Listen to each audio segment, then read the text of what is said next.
Hi everyone, and welcome to an episode of Paganini's Secret.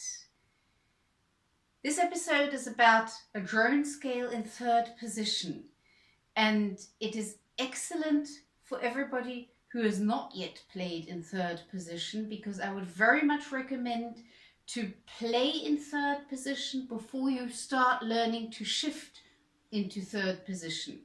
Because if you've played in third position, then your hand will know where third position is. And then if you start practicing shifts into third position, you will know where to go. If you start with the shifts, you don't know where to go.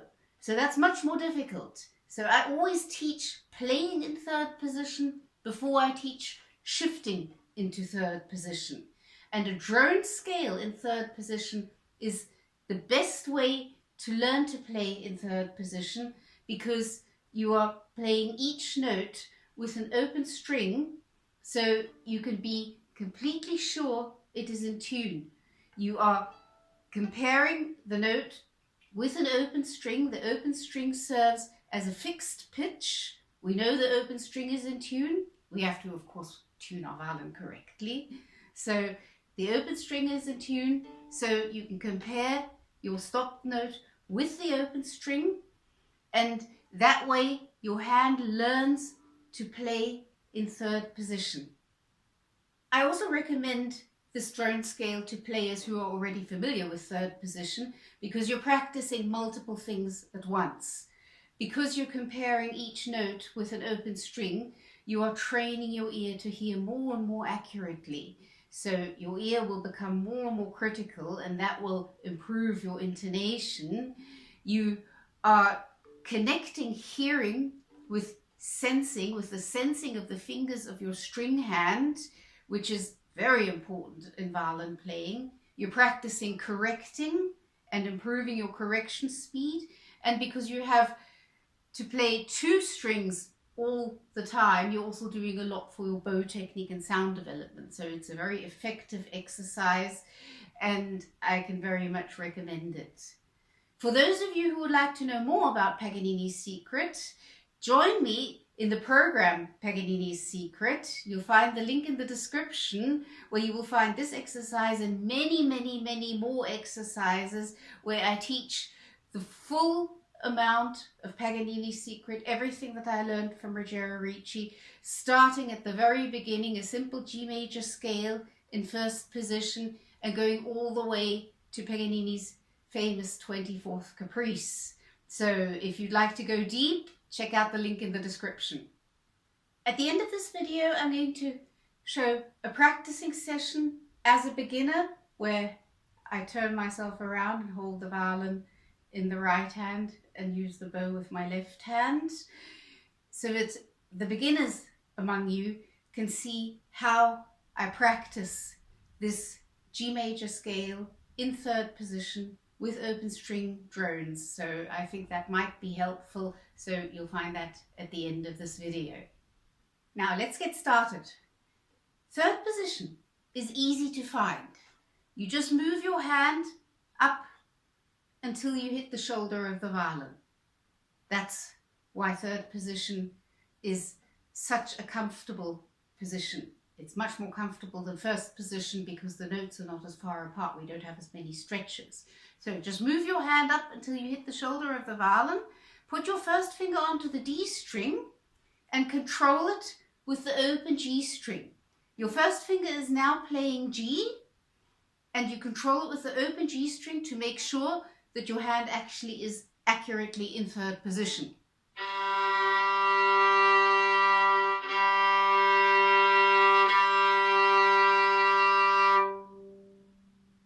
Then you play second finger A, which you play together with the open A string.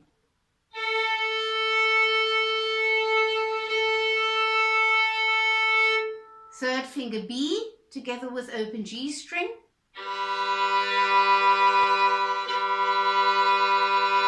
Fourth finger C, together with open G string.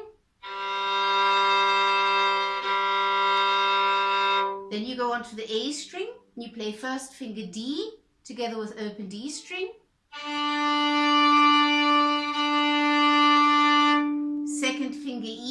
together with open E string.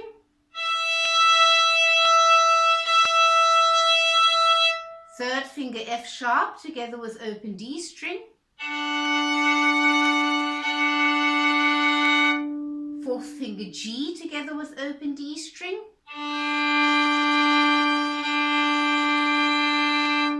Then you go on to the E string and you play first finger A together with open A string. Second finger B with open A string. Third finger C with open A string. And fourth finger D with open A string. And then you go back down. Third finger C with open A string. Second finger B with open A string. First finger A with open A string. Then you go on to the A string, fourth finger G together with open D string. Third finger F sharp with open D string. Second finger E with open E string.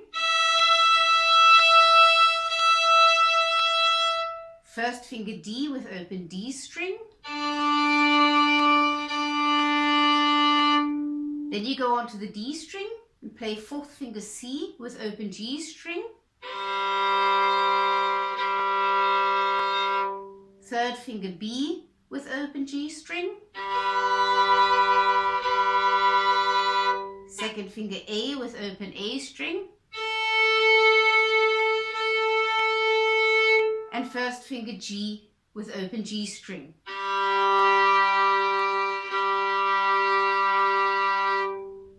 In general, it is more effective to practice scales without sheet music, learning them by ear.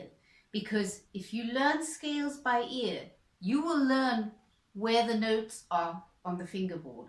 Because we have one problem on the violin. We can't see our notes. Pianists can see the keys. We can't. We have to learn where the notes are by feeling and by hearing. And we will learn this a lot quicker and a lot better if we practice scales without sheet music, learning them by ear. So I strongly recommend to learn scales by ear and not use sheet music. Be very critical with intonation because you want to train your ear to be very accurate. The better you can hear, the more accurately you can hear, the more in tune you will play. So be very critical with intonation. Use as many bows as you need to correct until it is perfectly in tune.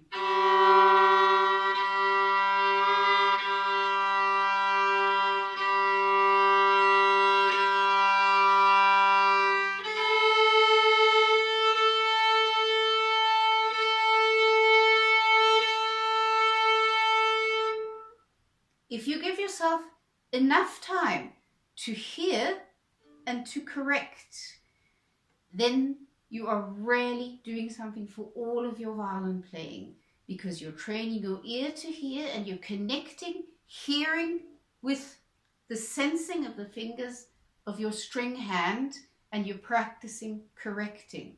You want to have a high correction speed eventually, and you will get a high correction speed, which means you can correct very quickly. You will get that if you practice correcting, because on the violin everything always has to be practiced. So if the note is not in tune, don't worry about it and don't be frustrated. This is good news, because that means you have the opportunity to practice hearing, to practice connecting hearing with sensing, and to practice your correction speed. So that will improve all of your violin playing. Use as many bows as you need, because it's important to play this with a good sound. Play this with the best possible sound you can produce. Because if you play with a bad sound, you can't hear if that's in tune. No chance. You can only hear accurately if you play with a very beautiful, high resonance sound. So use lots of bow, quite a high bow speed, and give yourself as many bows as you need to get the notes completely in tune. And always try to listen even more carefully. At first, play the scale playing each note with 2 bows at least, and give yourself extra bows if you need to correct.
Make sure you don't press the strings down all the way to the fingerboard.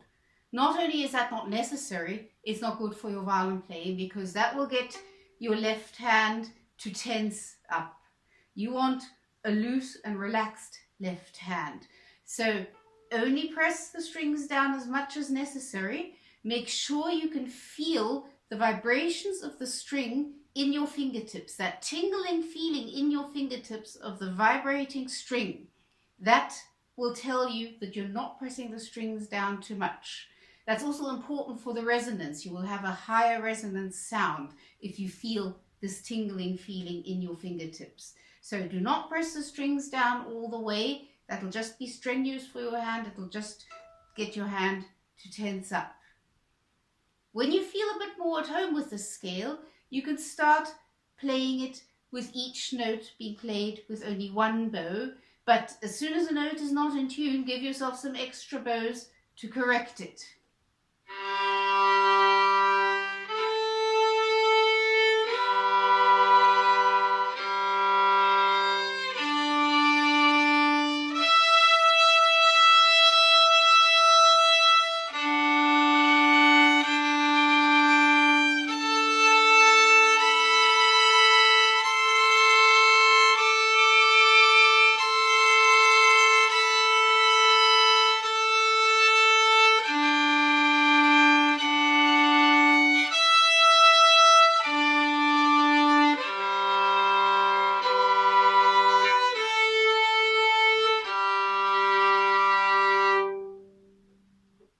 Hear and feel the music in a scale, because a scale is music as well.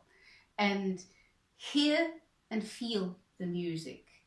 You're playing 2 notes, you have the open strings with it, that brings in a little bit of harmony, and enjoy what you hear. And notice that this is music. Hear, what does it sound like going from G to A?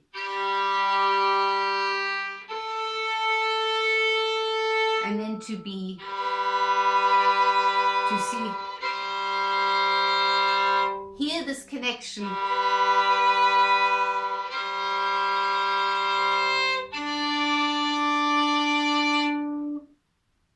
You can train yourself to hear and feel music in scales. It's just most people don't know this. If you train yourself to hear and feel the music in a simple scale like this, then you're training your musical expression. So this is also very important. Hear and feel the music in this scale.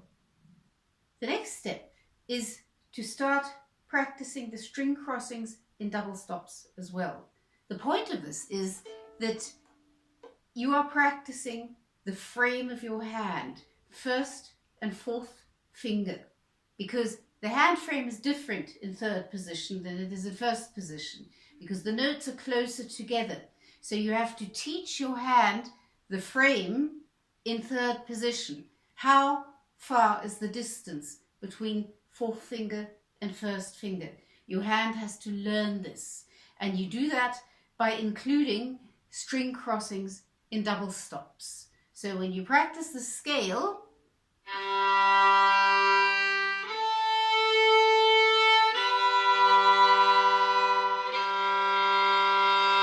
you include the double stop fourth finger C and first finger D.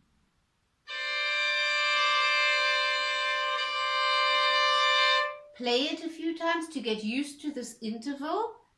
It's a dissonant, not as dissonant as some intervals, but it is a dissonant, so you have to get used to it a little bit.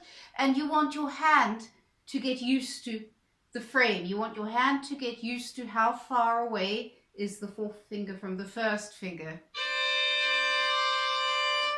And then you play first finger D with the open D string. And you move on.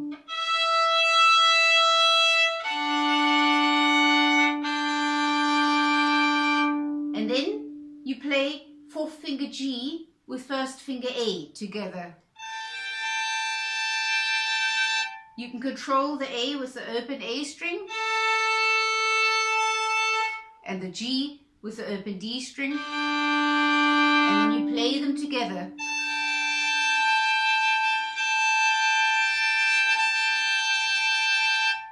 Get used to hearing this interval and get your hand used to the distance. And then you go on.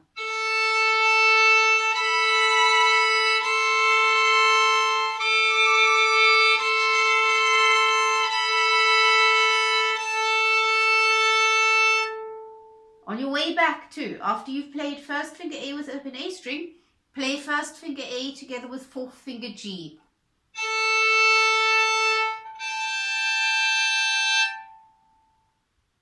Check the fourth finger G with the open D string, and then play both together again. And then go on.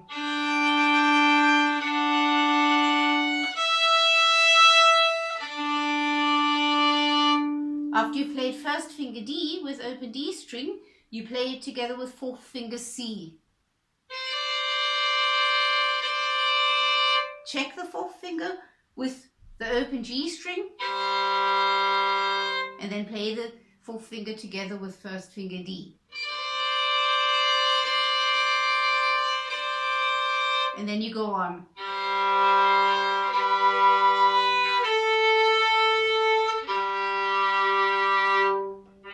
So by playing the string crossings as double stops, you're training your hand to know the frame in third position.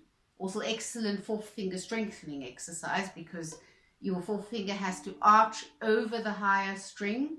So your fourth finger has to place itself correctly, and that will make the scale even more beneficial for you. So once you start feeling a bit at home with the scale, you start playing the string crossings as double stops.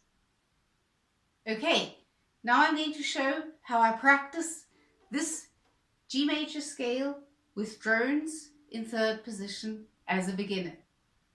Okay, here we go. I'm going to start off with playing each note twice, but what I'm going to do is I'm going to play the first note 3 times, because what I want to be able to do is stop my bow in between the notes so that I have time to place my next finger. And I'd rather stop my bow when I'm at the tip of the bow, so that I don't stop the bow when I'm at the frog, because that way I'm just practicing smooth bow changes at the frog as well. It's just an idea of making things a bit more efficient.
my bow when I need time to place my next finger, or also when I'm doing a string crossing.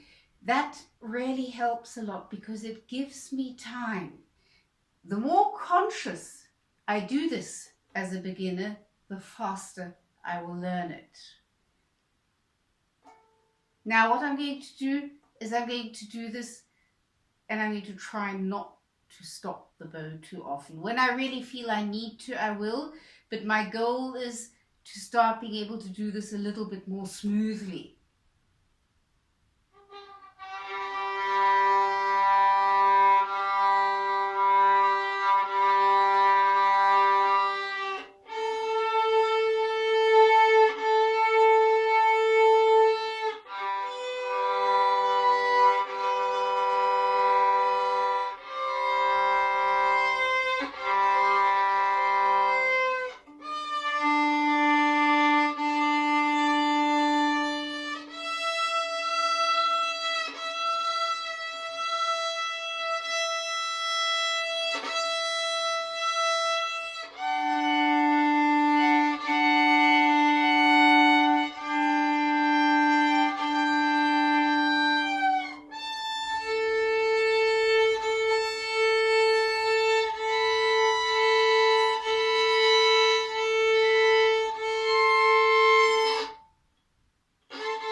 Okay, I have to reorganize my bow hold.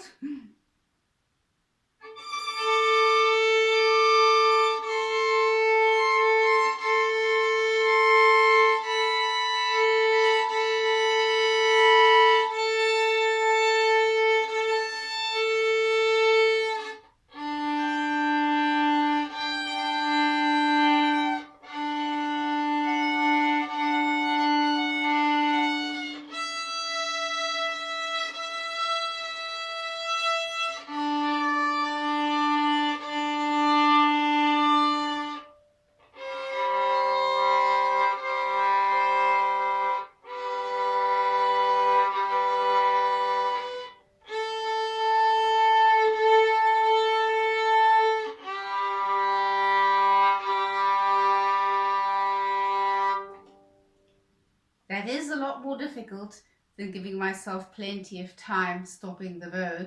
But I did notice coming down for the fourth finger, I had to stop the bow and give myself the time. And that's fine as a beginner because you want to place your finger correctly. And if that takes time, that's fine. That'll get faster over time. Now I'm going to play each note only once. That's going to be a lot more difficult.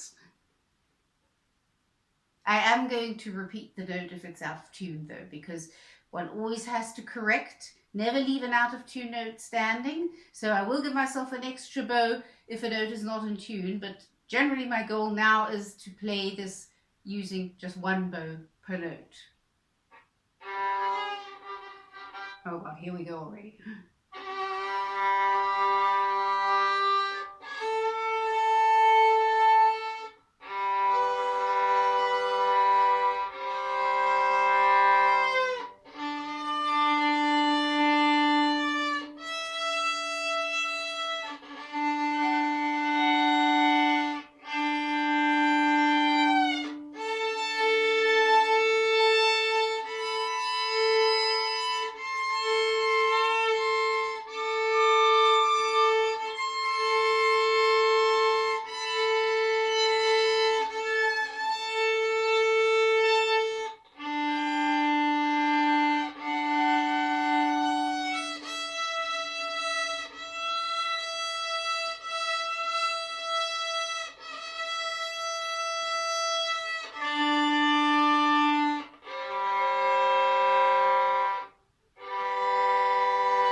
This is much more difficult because I have to hurry up much more, but that also pushes my correction speed a little bit. So it's a good idea to push yourself a little bit, but not too much. You'll have to find a good balance between giving yourself a lot of time and also pushing yourself a little bit.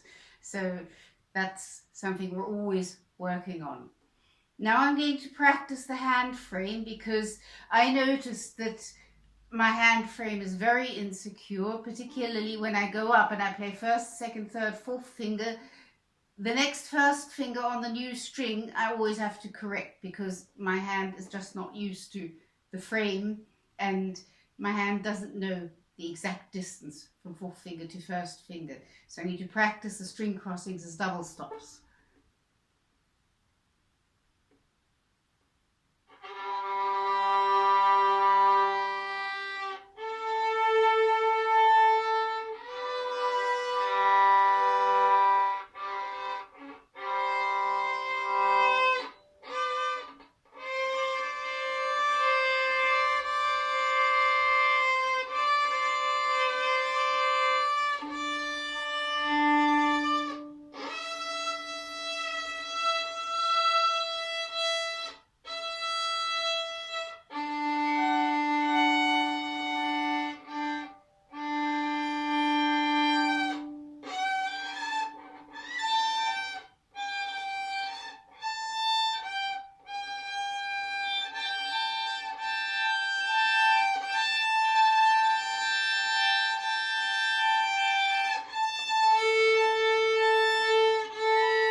Very helpful. This is quite challenging, but it's very, very effective, because you're teaching your hand the exact distance from first to fourth finger. That will stabilize the hand position, and that improves all of your intonation in third position. So it's very effective, but it's also very challenging. Okay, I hope you find this video helpful. I hope you enjoy practicing drone scale in third position. And of course, as always, let me know if you have any questions, and happy practicing.